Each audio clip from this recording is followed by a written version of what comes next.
Welcome to Nara. Right now I'm at Nara Park, which is home to Japan's cute and friendly deer. As you can see, there are tons roaming around, and this is because they actually live here. And one really cool activity when you come here and must try is giving them these special senbei, which are like deer crackers. And I'm gonna actually buy some and give it a go because it's fun. And I'm a little nervous because they can sometimes be a bit too hungry, but let's try it. We'll be spending a few days exploring the best Nara City has to offer, from must-try local street food to historic temples and even a Buddhist temple stay. Let us take you along on an adventure. Now, back to the deer. All right, I've got my crackers. These are called shika senbei, which literally translates to deer crackers, and I actually got a lot. For 200 yen, you get 10. And I have to find 10 deer to feed these to, because at the moment there are so many tourists that they're not even hungry. So you'll see a lot of crackers just lying around.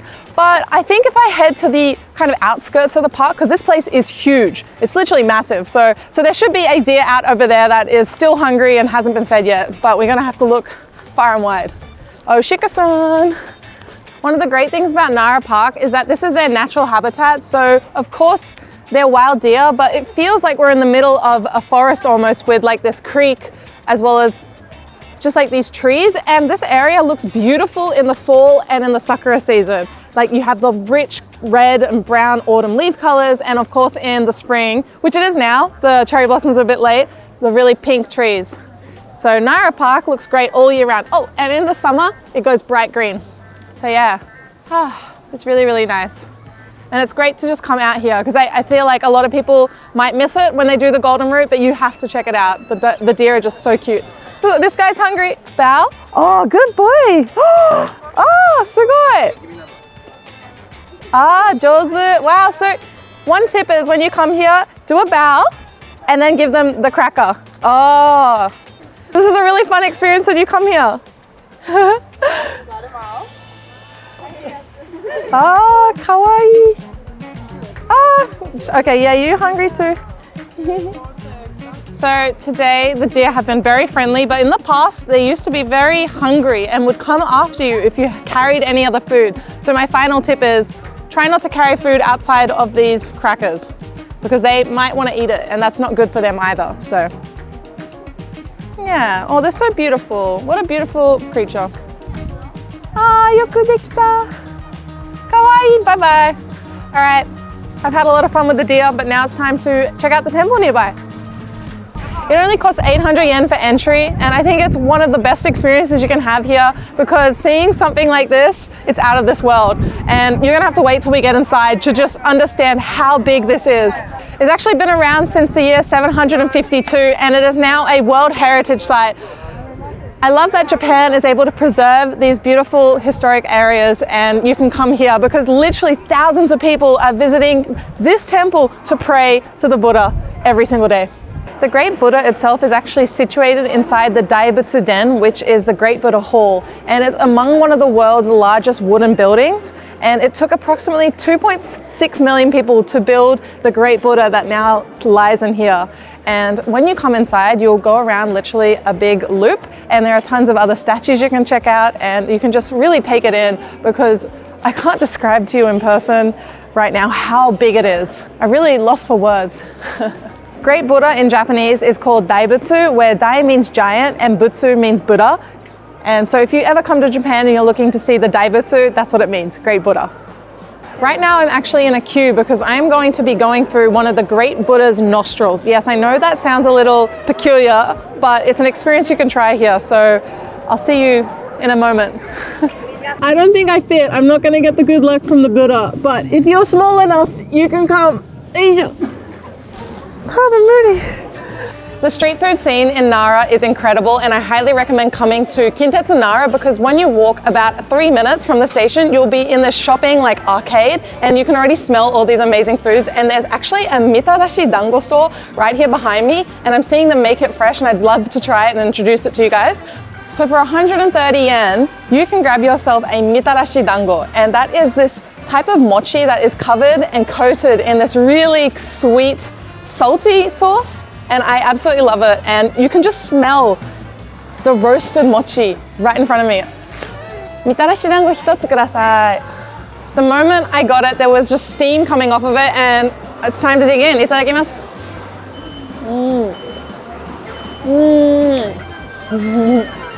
Oh my god. There's a little surprise I just noticed. Deer butts. Kawaii. Very cute. A female and a male deer. So yeah, everything in Nara is very much deer themed, and I'm all for it. This was one of the best dango that you can get. Honestly, if you come to Nara, you have to try this, and it's so budget friendly. It has such a nice crispy outside texture, and then when you bite into it, it just kind of like melts in your mouth and you're just chewing on it. And honestly, the glazed Mitarashi sauce is so delicious. And if you scoop some from inside here, you can get even more. Ah.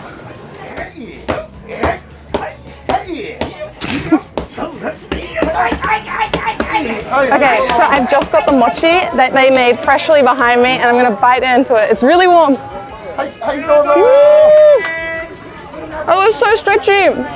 Delicious, and it's coated in kinako powder, but I gotta get out of here because there's a big line. But inside we have red bean as well, and over there are so many people coming here to enjoy this amazing, incredible performance because they are pounding mochi, which is a traditional activity here in Japan, especially at New Year's. The speed, they were going so fast. Wow, this is one of the biggest things in Nara to see, and it's gone viral on social media. So if you're in this shopping district, definitely make it a stop. And if you're curious about how much this costs, it's only 180 yen, and the performance is free to enjoy. So yeah, can't recommend this enough. Another street food to try here is Ichigo Daifuku, which is a popular Japanese snack.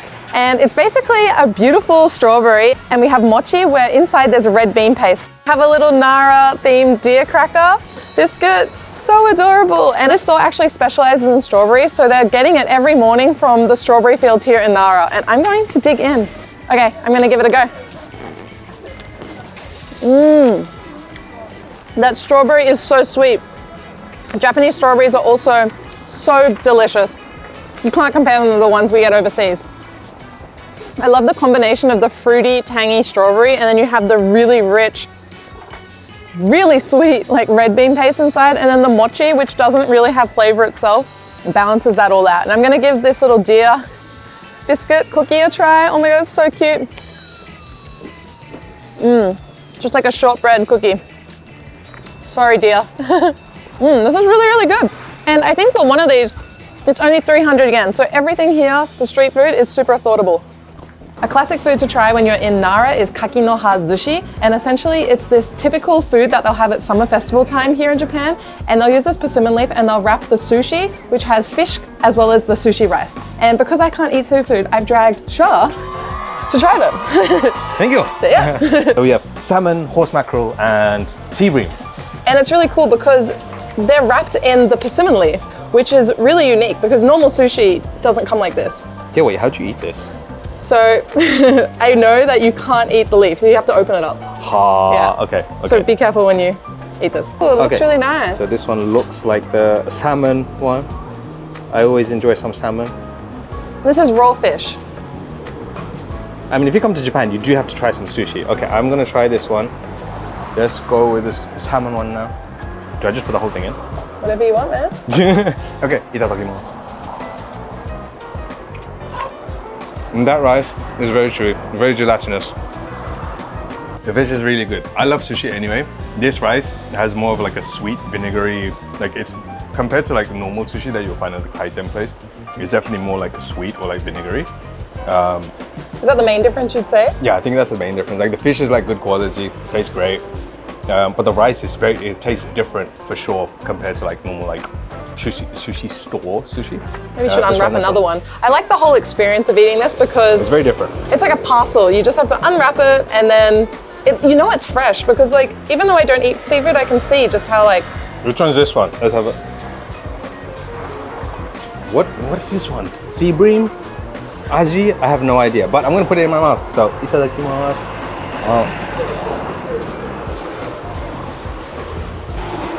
I think I made a mistake. That's a lot of rice in my mouth. Don't make the mistake I did and put the whole thing in. Take it in 2 bites. It's very chewy. There's a lot of rice. Like the rice is very rich. I'm here to try something called Chagayu, and it's known in Nara as okai-san. And it's basically Japanese traditional rice porridge. And it's created by having boiled white rice, and then they add hojicha, which is roasted green tea. And it's in this like bowl where it's just like a soup, honestly. And I've never had it before, so I'm gonna give it a go. It's definitely something you can easily digest, and I've heard that the people here in Nara eat this for breakfast, and this is how they start their day here. And it originally began back at Todaiji, which is where we visited earlier, and it was used as a ceremonial dish. So I can see like there's a lot of history, but I like it because it's just really easy to eat.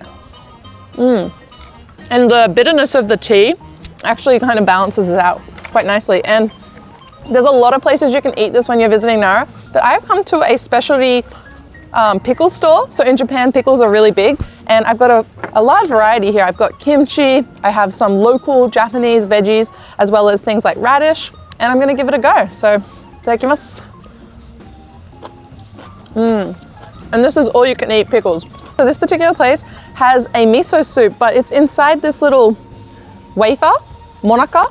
And so what you gotta do is grab this hot water and we're gonna pour it inside.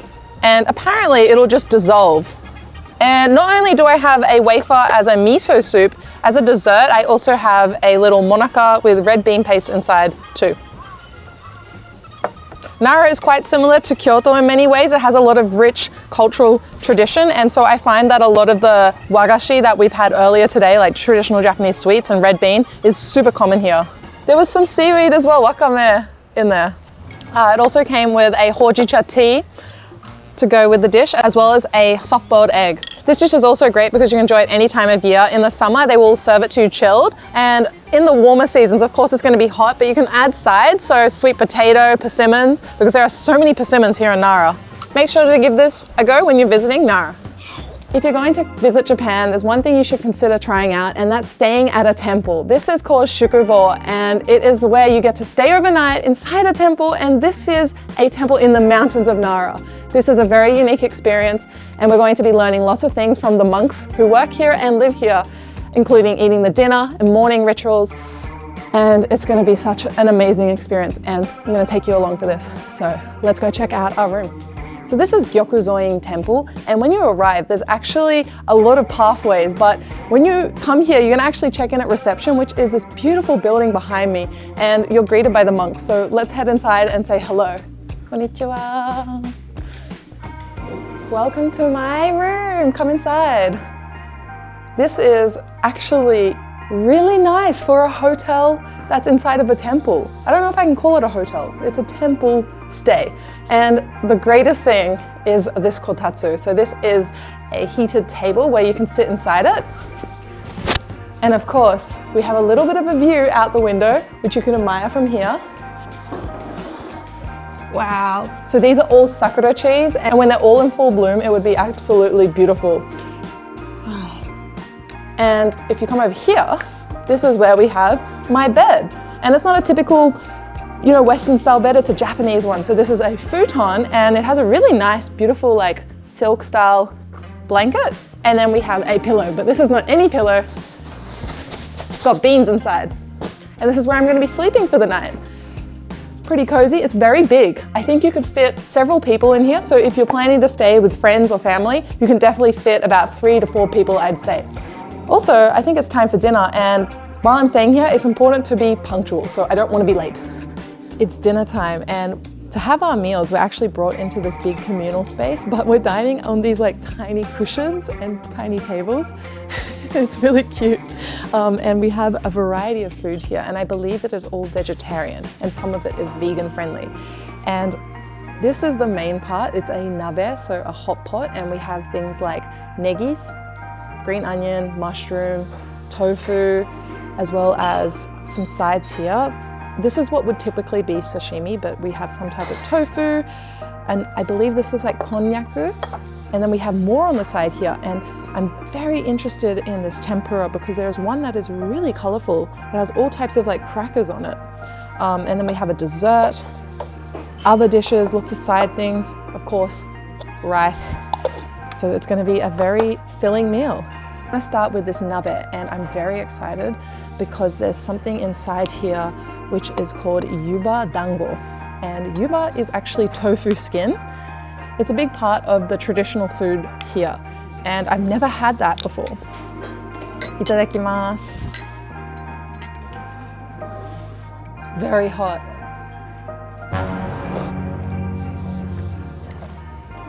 Wow, that is delicious, but all the soup was just inside and absorbed. Also ordered some drinks. Arigatou gozaimasu. Hi!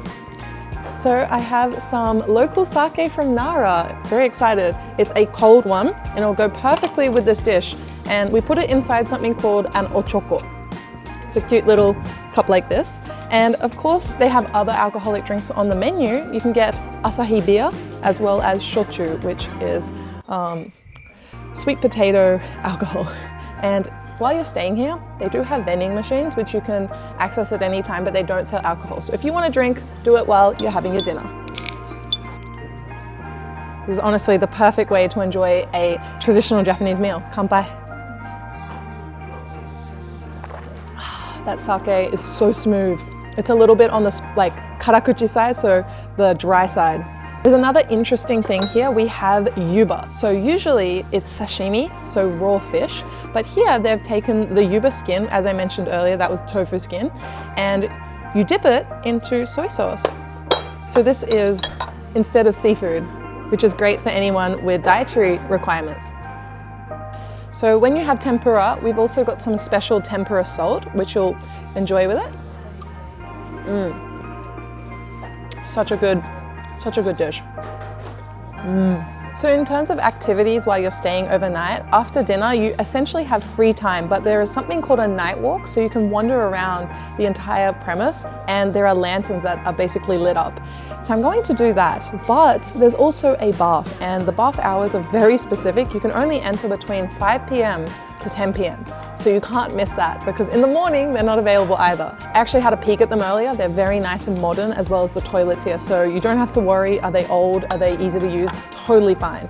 But other than that, I do have a very early morning start tomorrow, incredibly early. So I need to fill up my belly, drink a lot of alcohol, get a bit sleepy, walk a bit, and then sleep in my lovely futon. Cheers. I want to take you along for a bit of a night temple tour. And everything is surprisingly well lit. We have these beautiful stone lanterns that have lights inside them, and they all light up when it becomes dark. But the red is very vibrant and stands out, and they have some big lights shining. And another great thing is, in the distance, the city of Nara is literally sparkling. It's great. It's beautiful. I can see the stars. Seeing stars in Japan isn't something you're going to see too often because there's a lot of light pollution, but out here in the countryside on this mountain, you can see everything. This is what Japan should be like, nature and thousands of years of history. Wow. This is a really, really special experience. I highly, highly recommend for anyone who's interested in Japanese culture and history to come here and spend the evening. There are so many stone lanterns here, and it feels like I've walked almost into a movie set. It's hard to describe how you feel here. It feels incredible, and this is the very authentic Japanese experience that you can only really have by coming out to such a remote location. Also, if you're worried about being alone, don't worry. There's actually a lot of other people staying at the temple, so you can probably make friends and try and find someone to come along with you. But honestly, there's nothing to be afraid of because it's really well lit and it's a really easy path, and it's the same way that you come in when you arrive at the temple. This place is incredible. I have never experienced something like this. And if you're a big videographer or photographer, you are going to love it. There is so many unique shots you can get here, and it's just insane. It's so beautiful. Don't forget your cameras if you're coming here. You're gonna regret it, trust me. I'm back in my room and I'm relaxing in the kotatsu I showed earlier, and there's one more thing I need to do tonight except for going in the bath, and that's write my wish on this wooden block that I purchased earlier when I was checking in to the temple. So essentially tomorrow morning I'm going to be waking up at around 4:30 a.m. to participate in a special ritual, and in order to be ready for it, I need to write on here. So I'm gonna see you guys very bright and early tomorrow after I finish writing this wish. The sun has now risen and we finished our morning rituals at Yokuyudo. And this was called the Goma prayer. And so essentially the head monk of this temple will come here every morning and perform this ritual where he'll use fire to burn all of the wooden sticks. And it's to make all of your wishes as well as remove any despair and pain and misfortune in the world. Anything that's written on the wooden blocks essentially. And it was honestly one of the most incredible experiences that you can have in Japan. I've never witnessed anything like it before. Although I was still half asleep, I just was mesmerized by the sounds going on. There's someone hitting on a drum, as you can still hear in the distance right now, as well as bells, and then of course the flames just increasing, as well as sparks flying, and then halfway through there was just smoke covering the room. I think we were in there for about 30 minutes to 40 minutes. Yeah, it was absolutely beautiful. Hopefully my wish comes true. I'm counting on it. There's a high chance now that I've done this. And I think I might just wander around a bit before an early morning breakfast, right back where we were last night. So I'll see you guys around. After breakfast, there's only a couple activities left for my stay. I'll do some meditation as some sutra, which is like writing, potentially calligraphy. I'll find out though. But I need to get my energy to get through this day. I definitely didn't get enough sleep, so I need to get the nutrition. Before beginning, we chant mantra, you know. Okay. So please repeat after me 3 times.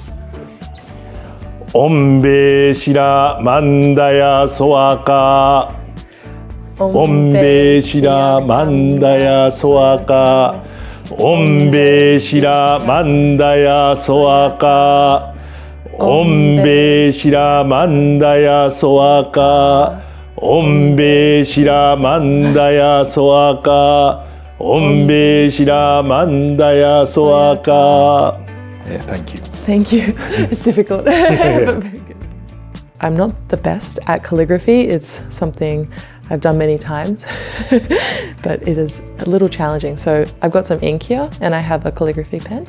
And I think the technique is you have to hold it kind of up. You gotta lean in. And we're going opposite here, so we're going right to left. Yeah, top to bottom.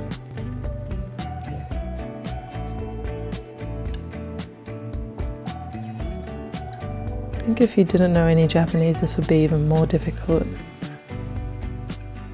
You have to be careful when you grab the ink that you don't dunk it in too much, because then it becomes really difficult to neatly do it. I've got too much ink and it's just blotching it. The one I struggle with the most is the hiragana for ru. Every time there's a ru, I'm like, help.